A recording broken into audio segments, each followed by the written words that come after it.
What's up, guys? Welcome to this week's Q&A. Thank you so much for your questions, and always, if I don't answer your question in this video, then please go ahead and copy and paste it onto the bottom of this Patreon post. Also, don't forget to post any new questions that you have, and also, please don't forget to like all the questions that you want answered, because I generally answer the questions in order of how many likes they have. Now, sorry, while I catch my breath for a second, that's actually a trampoline right there that I got off Amazon. It was only $90, and it's actually a pretty good exercise. And I've been just keeping it in my living room and kind of bouncing up and down on it while I'm waiting for food to cook, or while I listen to a podcast, or do passive immersion, or just want to kind of move my body for a little bit. And it's really good at kind of waking you up, jolting you awake and kind of giving you some energy. And it actually is better exercise than you would think. So I recommend checking it out if you have room in your house. My dad actually just brought me and my brother a bunch of furniture from his old apartment because he's moving. And so the place where the trampoline normally lives is right now being taken up with new furniture that we have to move around and stuff. So that's why it's right there. And I thought, well, might as well show you guys what it looks like when I'm bouncing on it. But anyway, let's get into the questions. So as probably everyone listening to this already knows, MIA has been dissolved. Not really going to go into the circumstances, but I already made a Patreon post where I link a Discord post where I basically explain what happened. But anyway, most of the questions that I'm going to be answering in this video were asked before MIA dissolved. And so they use the name MIA a lot and things like that. And so, I'm not going to get weird about it. I'm just going to read the questions as they are with the MIA name. With the understanding that, you might have to kind of infer what is really being asked now that MIA is not a thing anymore. But I am going to be coming out with kind of a new brand along with a new website within hopefully around 8 weeks from now. And until then, you can call it AJAT, you can call it whatever you want. You can call it the Matt vs. Japan method. You can call it just immersion learning. I know it might be a little awkward in the meantime, but, what can you do? So, anyway, jumping into the questions. Lynch asks, "Hi, Matt. You always do interviews with people who got fluent, were mostly very successful at language learning, achieved results very fast, and have had a lot of time to dedicate to language learning. Have you ever thought of doing an interview with somebody who maybe got fluent, but took a long time and had some big hurdles along the way? MIA has been there for some time already, enough for people like this to start showing up. I think it could be beneficial because maybe for most people, they are easier to relate and sympathize with, and can shed some light on some things that maybe the other group haven't experienced." So yeah, I would love to interview somebody like this. And actually, Jeremy does come to mind. So Jeremy's somebody who I actually did one interview before they started switching to immersion-based methods, and then another interview after they had already used immersion-based methods for a while and had seen a lot of improvement. And so those two videos are still up on my channel. You can go and check them out. So he's kind of an example of this because in the first interview, he's someone who tried traditional methods for a long time, but didn't have he didn't get the results that he wanted. But I don't really turn down a lot of interview opportunities. Basically, for most people who have come to me and asked to be interviewed, if they're actually fluent, then I normally put them on the list to be interviewed. I know I haven't done a lot of interviews in the past year, and that's actually because I was originally thinking of making a whole separate channel just for basically testimonial interviews. But I decided not to do that just because that would be a lot of time to maintain and they probably wouldn't get as many views that way anyway. But that's kind of why there's this backlog of people to interview that I haven't interviewed yet. But anyway, yeah, I normally add anyone on the list who has actually achieved a good level of fluency, because anyone who's achieved a good level of fluency, I think, probably has a story that's worth being told. And it just so happens that the people who have come to me saying, "Hey, I did it, you want to interview me?" Were people who had a lot of success. And to just be honest, I think the reason is that what I've noticed is that it's the people who tend to succeed the first time. And the people who tend to struggle indefinitely. And that's a really unfortunate reality. And I'm positive that there's exceptions to this. And I don't want this to become a limiting belief to anybody. But from what I've seen, most success stories, like the interviews kind of demonstrate, are from people who, they decided they wanted to do language learning. Maybe they wasted a bunch of time with traditional methods, but once they learned about immersion-based methods, then they started applying the technique, got a lot of good results, and they became fluent. And for the people who struggle with immersion-based learning, so, if you're struggling to learn a language, but you haven't been introduced to immersion-based methods, then, in that case, it's pretty much just because you're trying to use methods that don't work. And that's why you're not getting those results that you want. So that's not hard to understand. But for people who know about immersion-based methods and still fail to really get the results that they want, I think it's not because they don't understand the method or whatever. They have trouble staying consistent and following through on the method.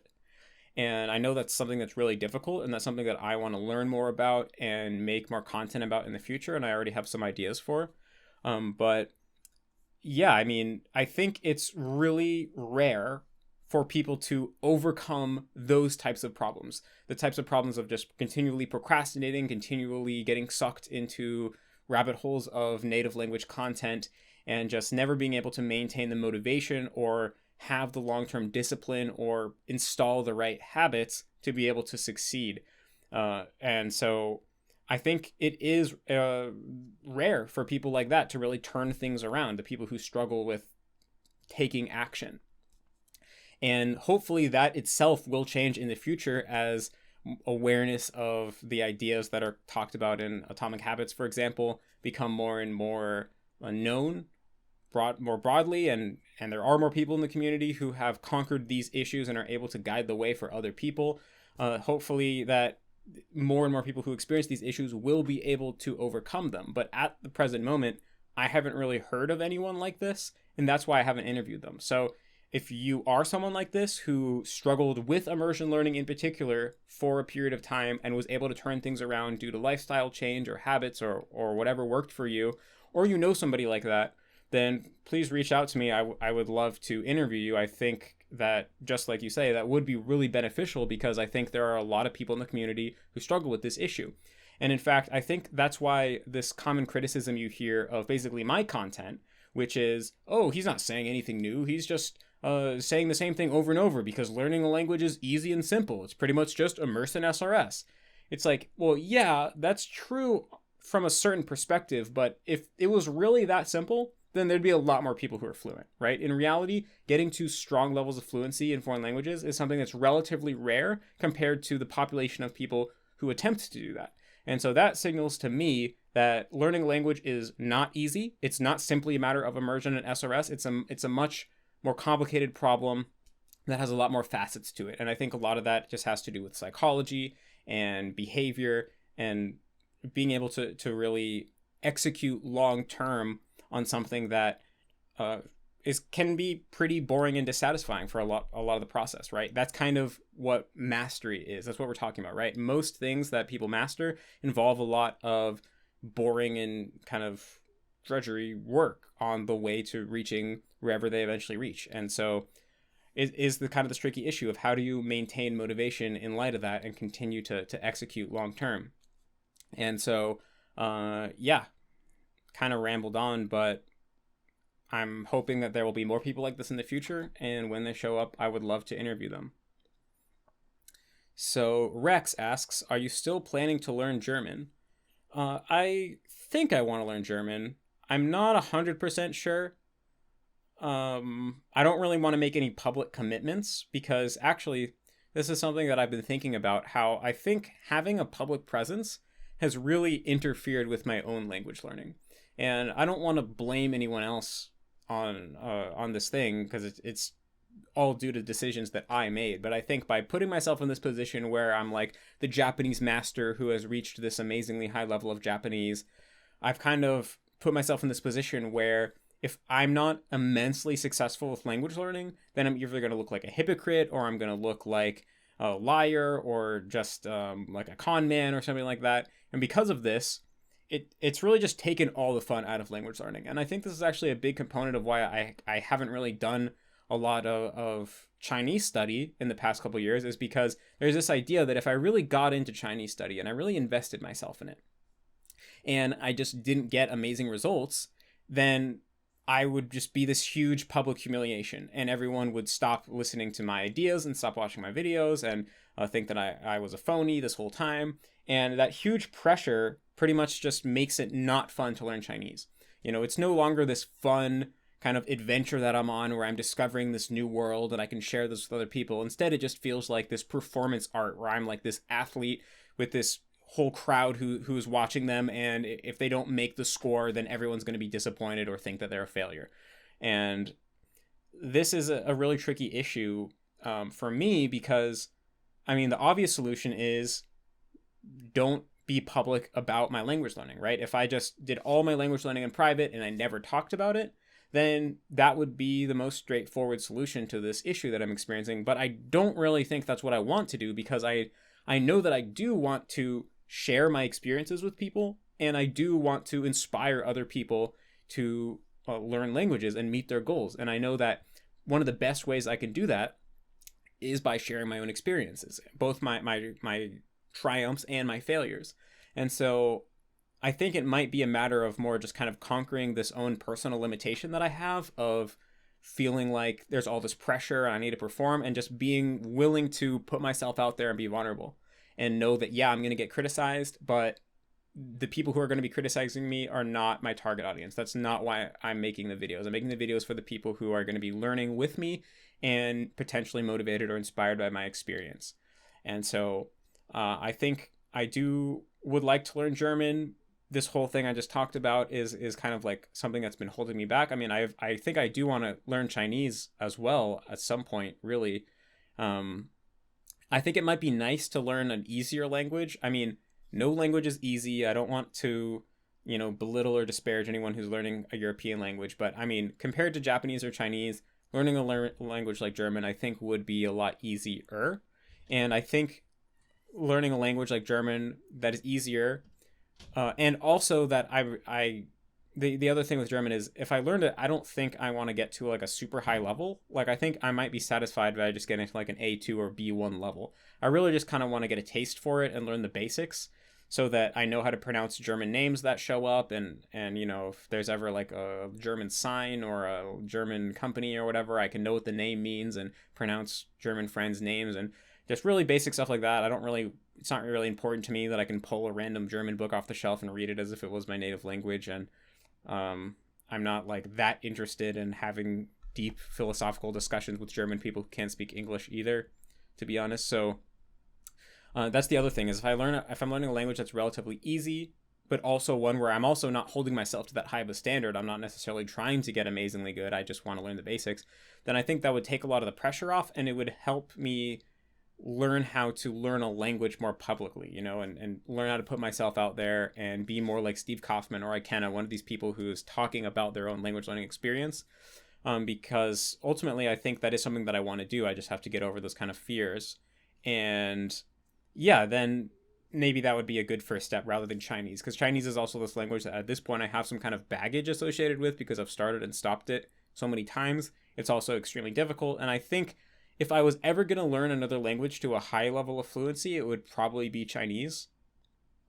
And so, yeah, maybe German would be a good language to start with, because I am interested in it and motivated to learn it, just not to that high of a level. So right now, I'm thinking of learning German, and I do think it would be cool to kind of document that journey publicly, but it might take me a couple more months, maybe up to 6 months, before I feel ready to really embark on that journey. Because if I'm going to do it, I want to follow through, right? I don't want to do it for like 2 months and then drop off. So I'm going to try to prepare myself for that, and maybe I'll do it. Again, I don't want to make any promises, but that is what I'm thinking right now. Jeffrey Downing asks, how are you? I feel like a lot has happened in your life in the past half year since the last time this question was asked. Yeah, well, thank you so much for asking. I really appreciate that, and I appreciate everyone who upvoted this, because this was one of the most upvoted questions. To be honest, I'm not doing amazing right now. This past week and a half has pretty much been the worst week and a half of my life, to be honest. And the worst of it is already over, so that's good. And I already feel like I've grown through this experience. I've learned so much through everything that happened. And I do think that just my immunity towards hate and towards people talking shit about me has like markedly improved, just because basically I've been dealing with hate from people outside of the community for quite a while now. You know, there's been 4chan trolls and really mean people on r/learn Japanese that talk a lot of shit about me. And so that sucked, and that would make me feel bad. But it also, like, I learned to cope with it. And one of the things that made it, made it possible for me to cope with it was the fact that I felt like they were never really part of my community. They never really got me, like a lot of the people on r/learn Japanese, they don't even really understand immersion learning. Or if they do, like, their criticisms are super silly, like, oh, this is all obvious stuff, when it's like, no, if the stuff that I was talking about was obvious, then immersion learning would be the dominant way to learn a language, not Duolingo and not college classes. So the idea that the ideas of immersion learning are common sense is completely ridiculous. But anyway, I'm used to getting criticized for those types of things. But this whole experience was one of the first times where I received a lot of criticism and hate from people within my own community. And to see so many people saying super mean and negative things about me, like to see people who used to comment on my videos regularly and who were maybe even a patron or who I saw active in my Discord server, basically just turn against me without even really listening to my side of the story and say really hurtful things about me. Like, that was something I never really dealt with before and was really, really challenging. And so just going through this experience has made me a lot stronger towards that. And I think that's really important because, like I said in the last question, I think that me being worried about getting criticized by people is something that holds me back in my content creation. So in a way, that was a big positive that came out of this experience. Also, now that I am free to, I'm on my own, I'm not partnered with anyone else, I can make the type of content that I want. I think that this is going to be a really important transition for me going forward, because I think that there were a lot of aspects of my content creation where I wasn't really being fully authentic. I was kind of playing this character, this Matt vs. Japan character, who over time had become the vision of what I thought would be most successful. But that vision of Matt vs. Japan was not who I really was. And I mean, playing this character that was not who I really was made content creation more and more painful over time and made it harder to do. And so I feel like more than anything, I need to prioritize being authentic and really just like being me and being real. And I think that, it's not that the content that results from that will be better or worse. It will be different more than anything, right? The content that I make that is more authentic will be less appealing to certain groups of people who just wanted what I was giving them before, right? But it will have more appeal to other people who are looking more to have an actual connection with another person and to really follow another person's journey. And so it will be different. I think it will definitely be better in a lot of ways, because I think there'll be more energy and more passion behind my content if I'm making content that is truly kind of like coming from my inherent interests and my like inherent passions, rather than what I think people are going to like. And so it's going to be hard to make this transition, because it's been a while since I made content that I was just inspired to make, and it almost feels like I've forgotten how, because I'm so used to just making content that I think people are going to like. And so it'll be a difficult transition, but once I do go through this transition, then I think it's going to be a really positive thing for myself and for the channel. It's going to be a lot more sustainable when I'm making content that's more in line with my actual values. And I think that to the people who like my content, they're going to like it even more. And yeah, there'll be other people who don't like my content, but that's how it goes. They can follow other people, right? The goal is not to appeal to everybody. The goal is to appeal to the people who you're going to be in the best position to really connect and help and things like that. So yeah, I'm doing pretty shitty right now in this very moment, but I can see that this is ultimately going to be a transition that's going to lead to a positive shift in the future. So I'm trying to stay optimistic. I'm super thankful for everyone who stayed with me after this big transition and everything that happened. And a vast majority of you did. So that makes me really happy and I'm really glad. And I hope that you guys will stick with me going forward. So Josh Anthony asks, With Yoga leaving MIA and taking the current MIA language learning tools with him, are there any plans to develop new MIA tools in the future, or is that side of MIA over for now? So, as of now, I don't have any plans to make proprietary software. And when I say proprietary software, I mean like software that has my brand name on it, whether that's Matt vs. Japan or the new brand that I create.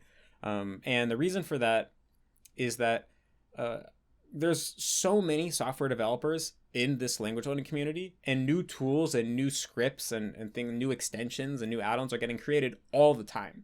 And so I kind of feel like there's already this inertia within the language learning community where even if I don't personally create any software, better and better tools are just going to be created. Like language learning with Netflix just came out. I saw this other website, Japanese.io, the other day that looked like it had some potential if it keeps developing.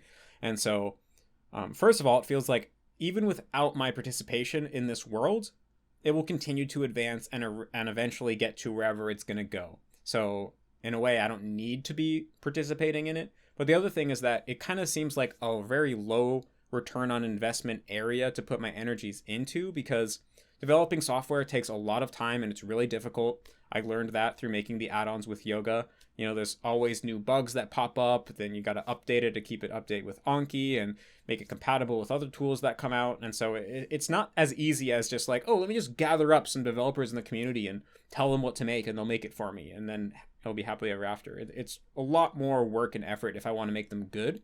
And I don't think there's any point in making a crappy, mediocre add-on or software, right? It's like, if I'm going to make it, I want it to be good. And that is really like a full-time job if I want to be developing good software. And so I just feel like since there's already so much software coming out anyway, and there's so much competition, it's kind of a low return on investment area for me to be personally putting my energies into. And it's just not where I think I'm going to be able to create the most amount of value. I think I could create a lot more value focusing on the theory side of things. And ultimately, those kind of timeless principles of how language acquisition happen and how you can take those timeless principles and apply them to the specifics of our day-to-day life is where I kind of specialize and where I can provide the most value. And so I think I'm just going to focus on that for now. But with that said, when developers reach out to me to kind of say, hey, I'm working on this tool, do you want to check it out? Like, are there any other features I should add?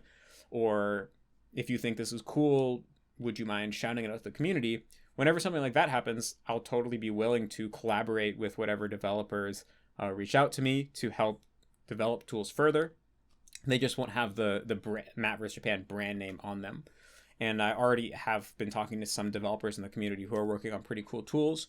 And when they finish those tools, assuming that they do finish the tools, and if they really deliver on what ideas they're talking about now, then I plan on making content about those tools on my main channel in the future and things like that. Because even if I don't make a tool myself, I can still provide value through spreading awareness of the tool, helping other people use it, show how it integrates with the rest of the language learning theory and stuff like that. So I still think that I will be engaging with the creation of software from the side, but I'm not going to be kind of like taking the reins and developing my own proprietary software, at least not in the short term. I mean, I could change my mind on this depending on how things happen, but as of now, that's how I'm thinking. So Anonymous Shadow 121 asks, how do you think people in the past, when there was no technology, went about learning languages, especially the spoken language? There was no way to get constant audio immersion, and the best one could do is to go to the country where the language is spoken and listen to others speak. The main way to learn vocab and grammar is solely through reading. Was it impossible to learn a second language and not have a bad accent? Also, how did people learn through self-study? Well, just was curious what your thoughts might be on this. Feel like the MIA-based approach was something not possible in the past due to not having technology like we do today, but I could be wrong.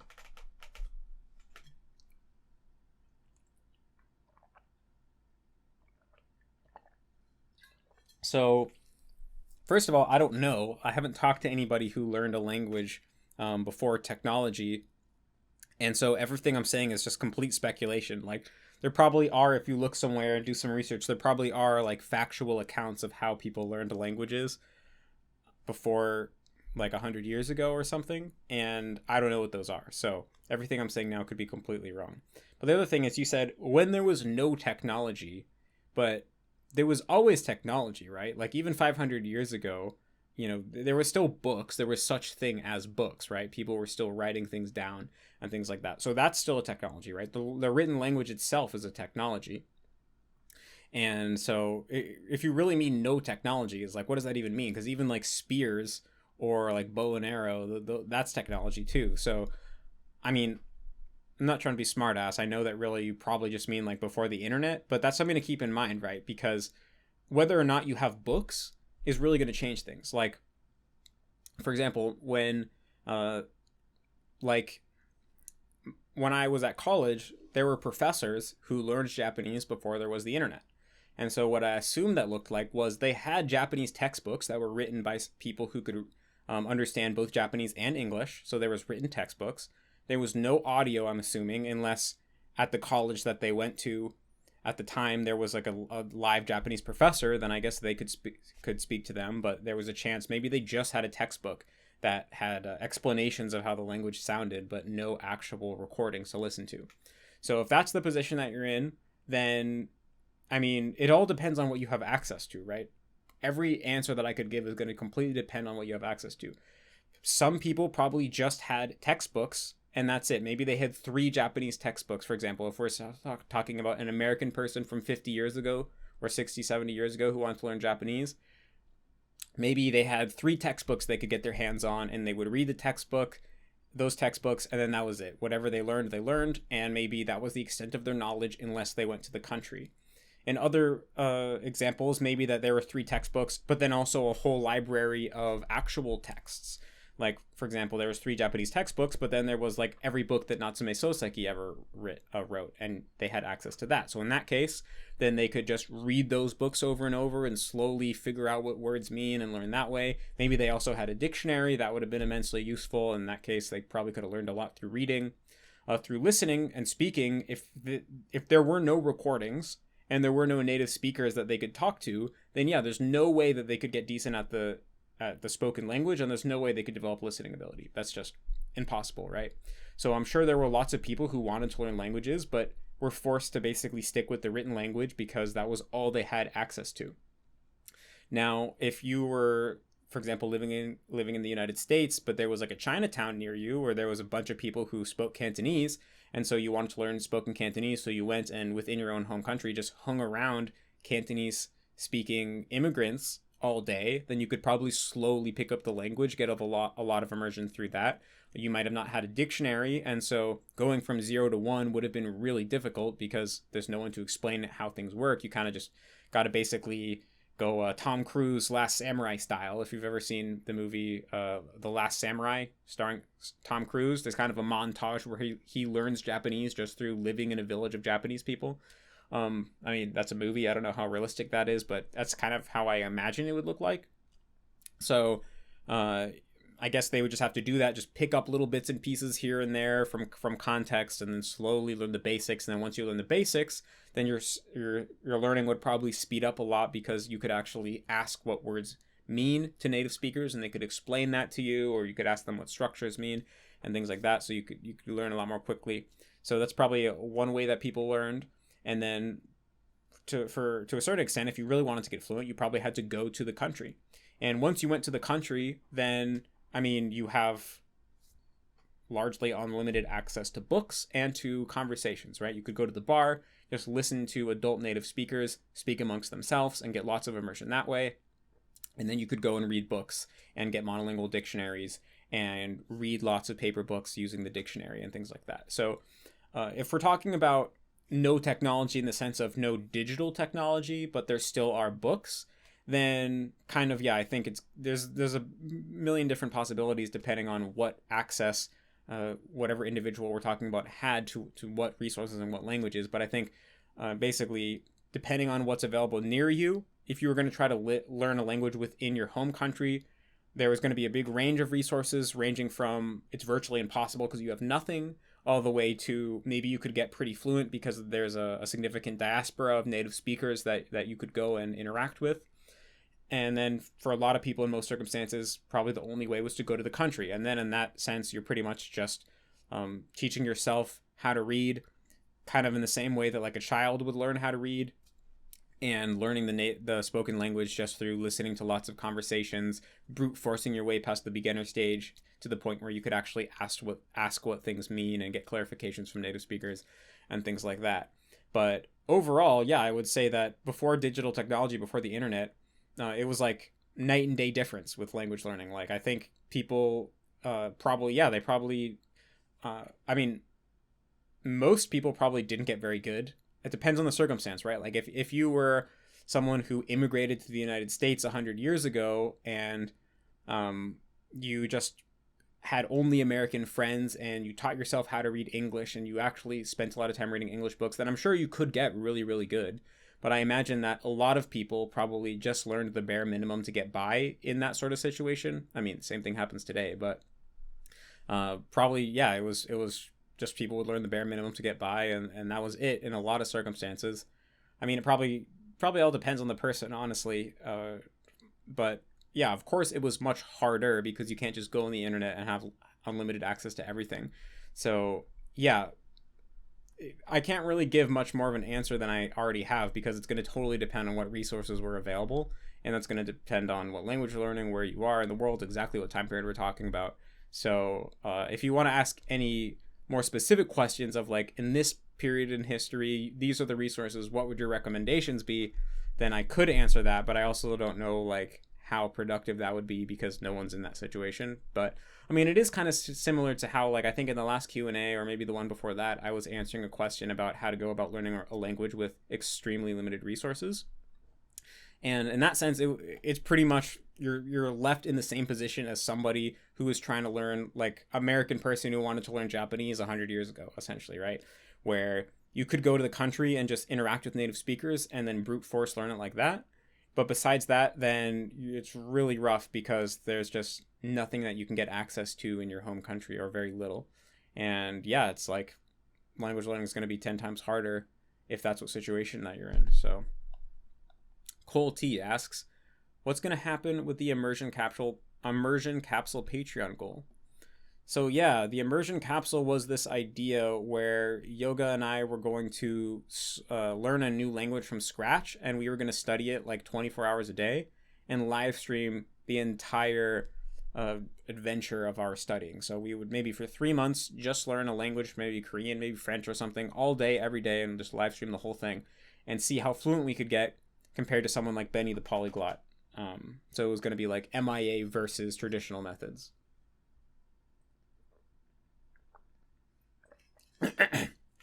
But now MIA doesn't exist anymore. I'm no longer in contact with Yoga.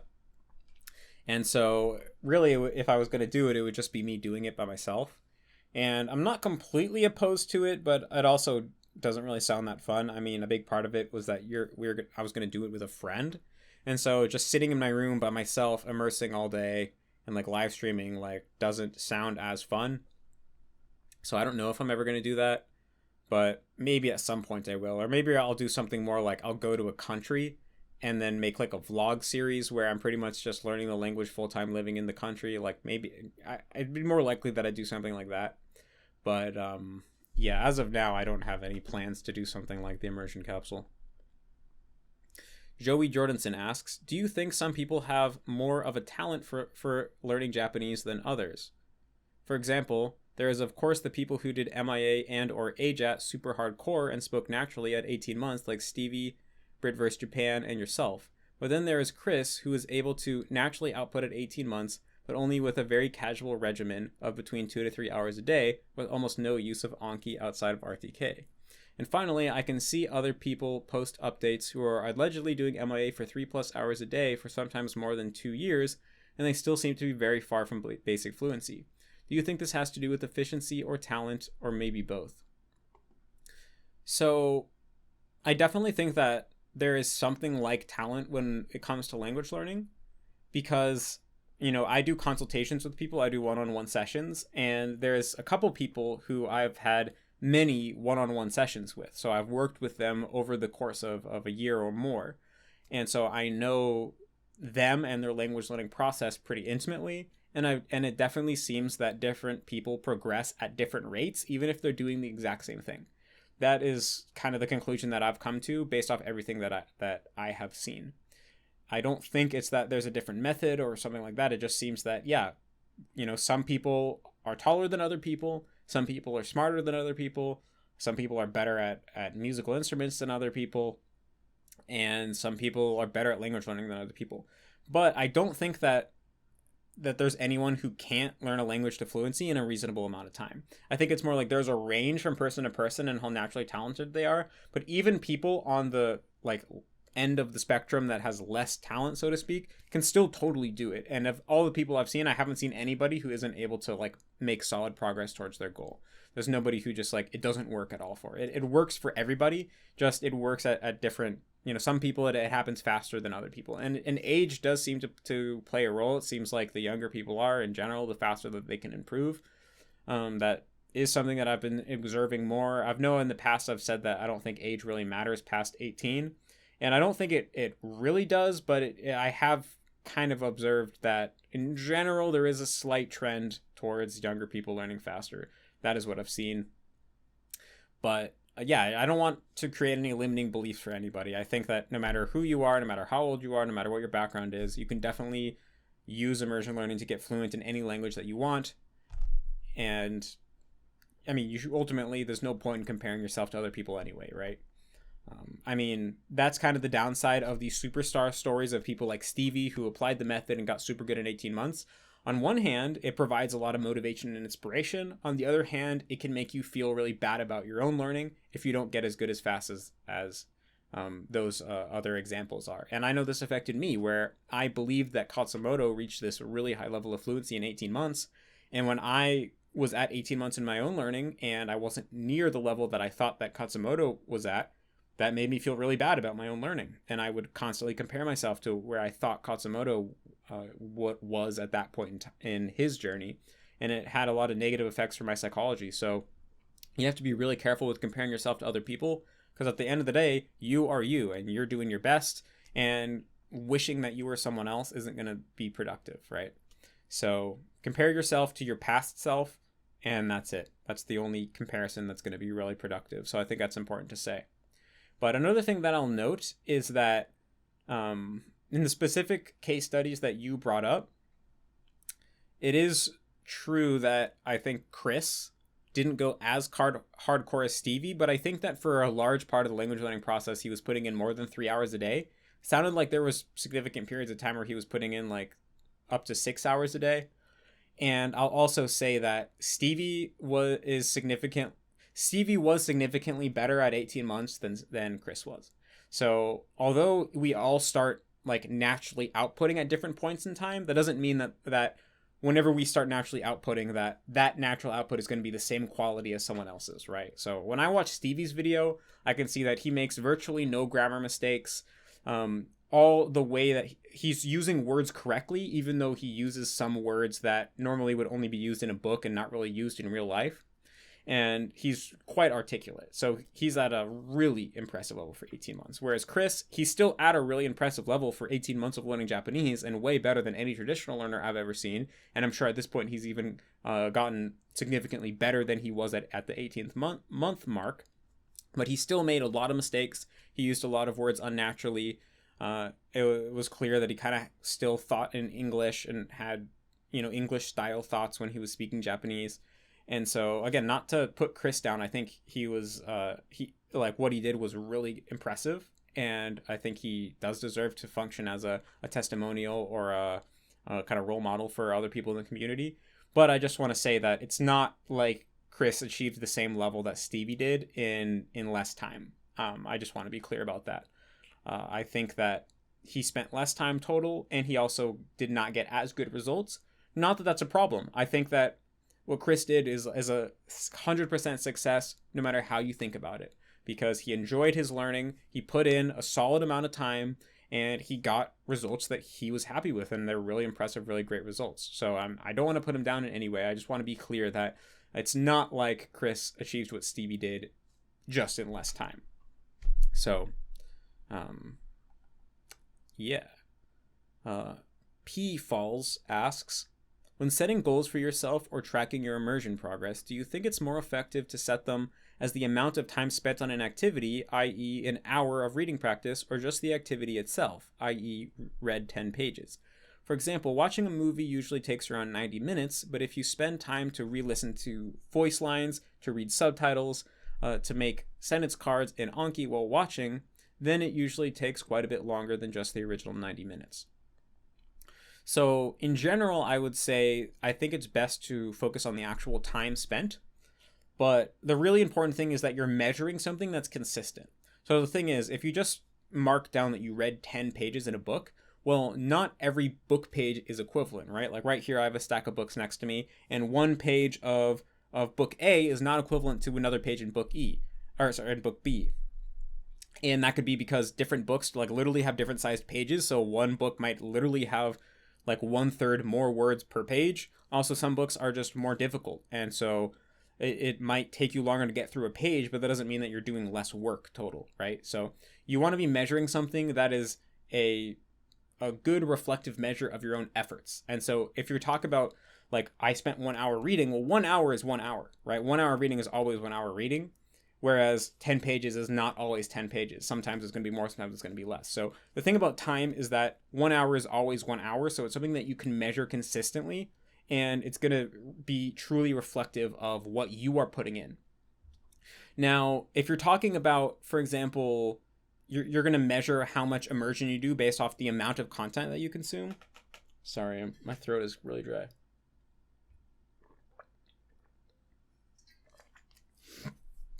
Like if you, for example, talk about your active listening or your like watch time in terms of how many shows you watched, like if you know that, you watched a movie that was like 110 minutes, so you marked like 110, and then you watched 2 anime episodes and that totaled to be 45 minutes, so you write 45, and you're measuring in terms of the minutes that you watched, then I think that could work as well, just because again, 10 minutes is always 10 minutes. So in a way, even if you're dealing with like units of like, okay, you watched the movie was 120 minutes, so you're writing 120, that's still time, and time is the thing that is always consistent. And so I don't really think it matters whether you're going to say, okay, let's say that you watched a 90-minute movie, but it took you 120 minutes to watch that movie because you were looking lots of things up. I don't really think it matters whether you write down 90 or you write down 120. The important thing is just that you're being consistent in the way that you're measuring. So just make sure that if you're counting all the time that you spend re-listening and looking up, then you're always counting that. And if you're not counting that, then make sure that you never count it, because otherwise your numbers won't mean anything to you if you count different ways on different days. So I think the important thing is, first of all, make sure that you're measuring something that is going to be consistent throughout time, unlike a page, and that you're measuring the same way all the time. And as long as you're doing that, then I think whatever makes the most intuitive sense to you is going to work. Man, my throat is really dying right now. This is not good. So, Katie Woodhams asks, "Hi Matt, I'm interested in the mechanics of what's going on during passive listening. At times when I'm passive listening, I feel like I'm paying as much attention to what I'm listening to as if I was doing active listening. At other times, I zone out and I'm not paying much attention at all. Most of the time, I'm somewhere in the middle. Is all of my learning happening in the times when I'm paying the most attention? Is any language learning happening at times when I'm zoning out? Also, even in my home domain, depending on the speaker, I could be understanding at anywhere between a level 3 to a level 5. Am I learning more during passive listening when I can understand more of what's happening?" So, I don't really know, and I don't think anybody really knows the answer to the questions that you bring up, but my current kind of hypothesis is that regardless of whether it's active immersion or passive immersion, the more attention you're paying in any given moment, the more that you're going to be benefiting. And in a way, the pinnacle of paying attention is being in a flow state, right? A flow state is when something is just the perfect level of engagement where your sense of self fades into the background. You don't even perceive time passing. It's like you're just one with the activity. And based off of studies on flow states, it seems like people give their best performance when they're in a flow state. So I think the ideal is that you're in a flow state around consuming the content, and that is the pinnacle of paying attention, and that is when you're going to be getting the most benefit. And the farther you are away from that, the less benefit that you're going to be getting. But I think that even when you're on the far extreme, meaning that even if you're completely ignoring it and you're not consciously processing at all, there is still some benefit that happens. Sorry. Because I think that, if you spend a lot of time with a language, if you spend a lot of time with a language, then part of your brain is going to view the fact that you don't understand that language as a problem that it's going to try to solve.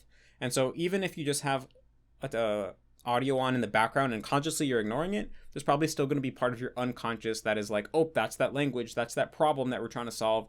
Let's pay attention and work on it a little bit. So I think that basically, as long as you are hearing the input, you're getting some benefit, but the more attention you're paying, the more benefit that you're getting. That is my understanding, or my hypothesis, you could say.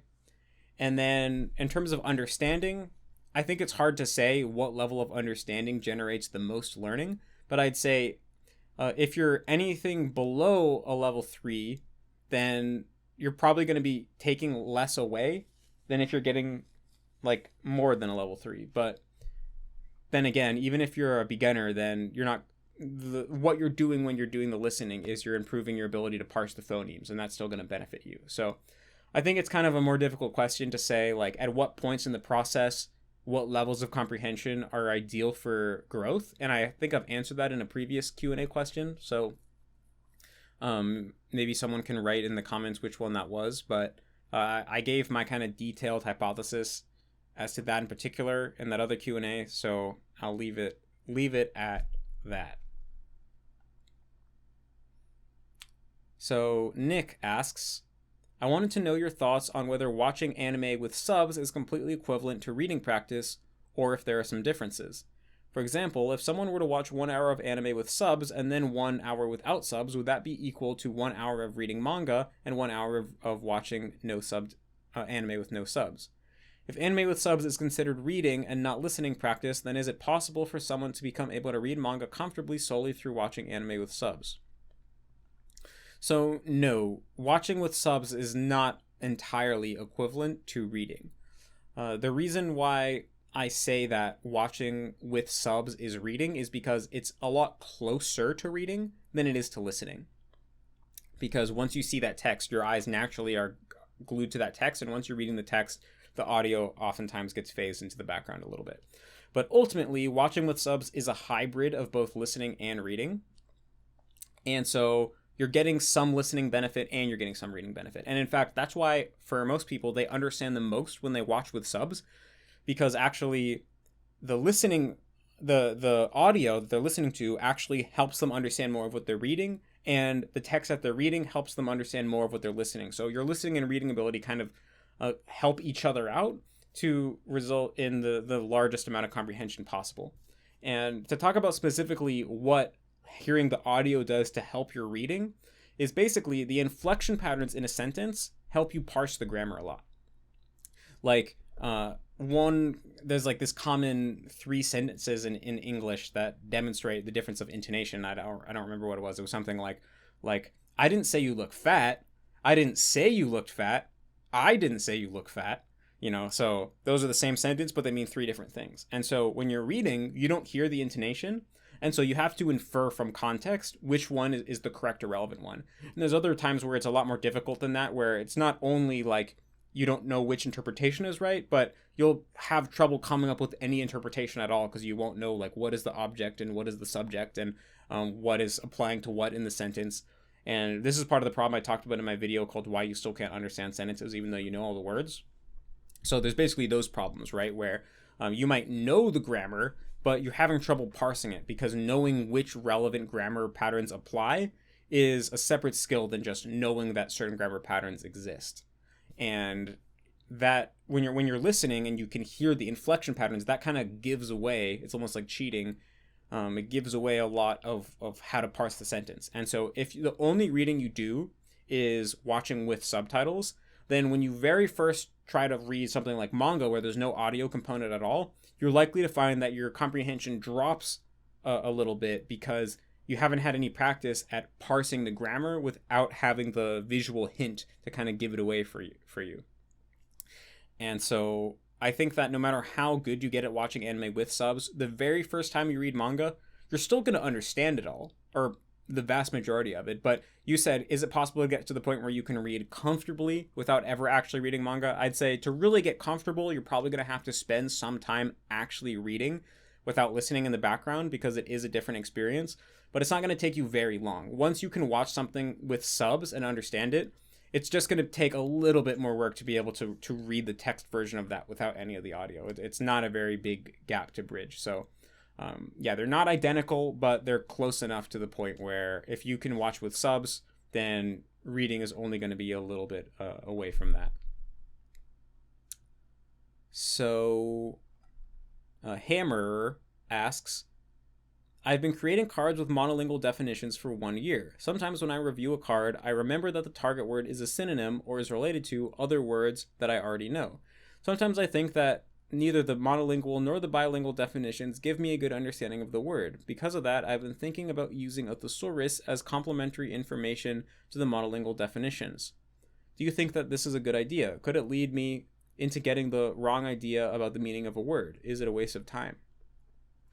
So I would say if you're gonna basically add a thesaurus entry to your card as a supplement to the monolingual definition, then that's totally fine and perhaps it could be useful.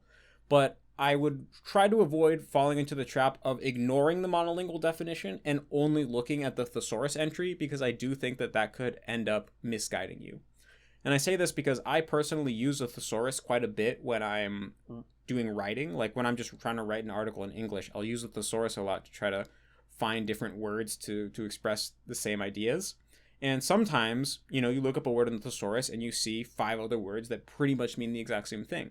But other times I found that I'll look a word up in the thesaurus and all the other entries that show up actually mean something kind of different than the original word that I looked up. And so there are cases where there's just one word in a language and there's no other words that mean quite that exact same thing. There's similar words that mean similar things, but the nuance is just different. And so if you're only learning words in terms of the other words that are similar, I think that could lead to you basically falsely conflating 2 words or just not picking up on all the nuance. So I would be careful to not fall into that trap, but I think as long as you are paying attention to the monolingual definition and just using the thesaurus entry as a supplement, then you're probably going to be fine, and perhaps that could be useful. So Joey Jordanson asks, if I were to have a certain day where I only had a very short amount of time to immerse, like 30 minutes or an hour, do you think that this active immersion would be better spent on reading, listening, or splitting up between both?